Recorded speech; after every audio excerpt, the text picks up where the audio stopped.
Find the equation of the tangent to the curve whose coordinates are x is equal to a cos theta, y is equal to a sin theta, z is equal to 0।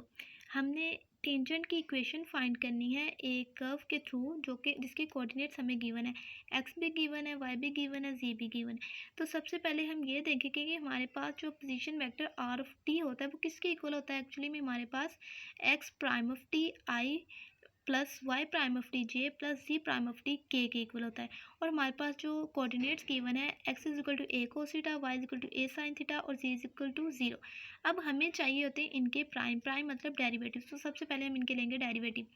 X का derivative हमारे पास equal आएगा, कोस का derivative हमारे पास होता है minus sign theta, और ए हमारे पास कौन सा एज इट इज, साथ में हमारे पास थीटा का डेरिवेटिव। इसी तरह हमारे पास वाई प्राइम इक्वल आ जाता है ए कोस थीटा, इस यहाँ पे हमारे पास थीटा डैश, और जी का हमारे पास जो डेरिवेटिव है 0 आ जाता है। अब हमने इन इक्वेशंस को यूज़ करना है इक्वेशन ऑफ टेंजेंट में। इक्वेशन ऑफ टेंजेंट हमारे पास एक्चुअली में इक्वल होती है capital r minus r is equal to u t. तो यहाँ से हमारे पास कैपिटल आर इक्वल आ जाता है आर प्लस यू टी के। यहाँ पे हमारे पास जो टी होता है एक्चुअली में, या अगर हम इक्वेशन ऑफ टेंजेंट में देखें तो ये हमारे पास यूनिट टेंजेंट होता है जो कि इक्वल होता है आर प्राइम के। तो यहाँ पे हम इसकी जगह पे आर प्राइम लिख सकते हैं। अगर हम इसकी जगह आर प्राइम लिख सकते हैं, आर यहाँ पे हमारे पास ऐड हो रहा है तो वह लेफ्ट साइड पे जाके सब्ट्रैक्ट हो जाएगा। तो यहाँ से हमने एक्चुअली में यू को सिंगल करना है, यू की वैल्यू निकालनी है।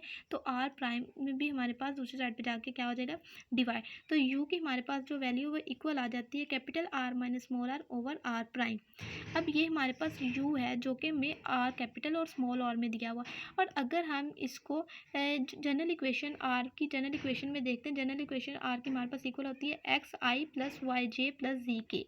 अगर हम इनको आपस में रिलेट करते हैं, अगर कैपिटल आर हमारे पास इसके इक्वल है तो स्मॉल आर किसके इक्वल होगा, एक्स आई प्लस मतलब स्मॉल एक्स आई प्लस स्मॉल वाई जे प्लस स्मॉल जी के।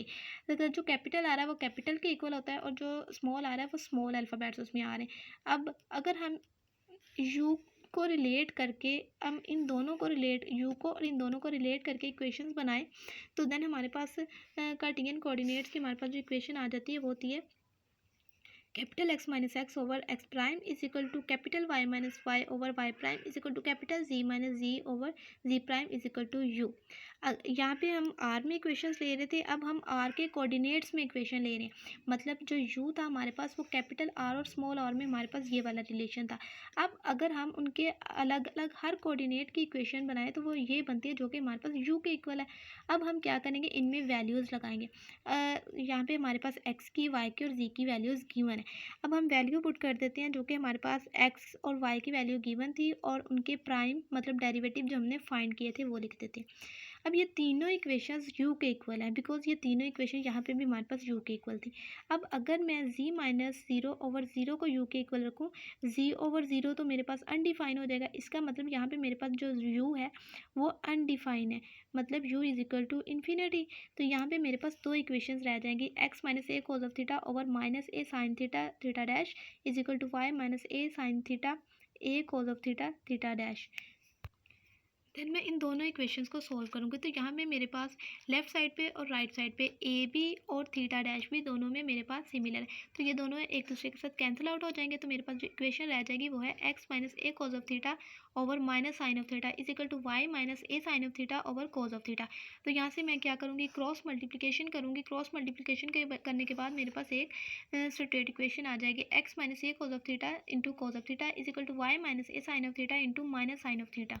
अब इसको सिंप्लीफाई करेंगे, मल्टीप्लाई कर देंगे कॉस ऑफ थीटा को इधर और इधर साइन ऑफ थीटा के साथ पूरी इक्वेशन को मल्टीप्लाई करने के बाद मेरे पास एक इक्वेशन आ जाएगी, x cos of theta minus a cos square theta is equal to minus y sign of theta plus a sine square of theta. तो यहाँ से मेरे पास जो मैं कैपिटल एक्स और कैपिटल वाई है ये दोनों टर्म्स एक साइड पे कर लूँगी लेफ्ट साइड पे, और दूसरी जो मेरे पास minus a cos square of theta है इसको मैं ले जाऊँगी राइट साइड पे।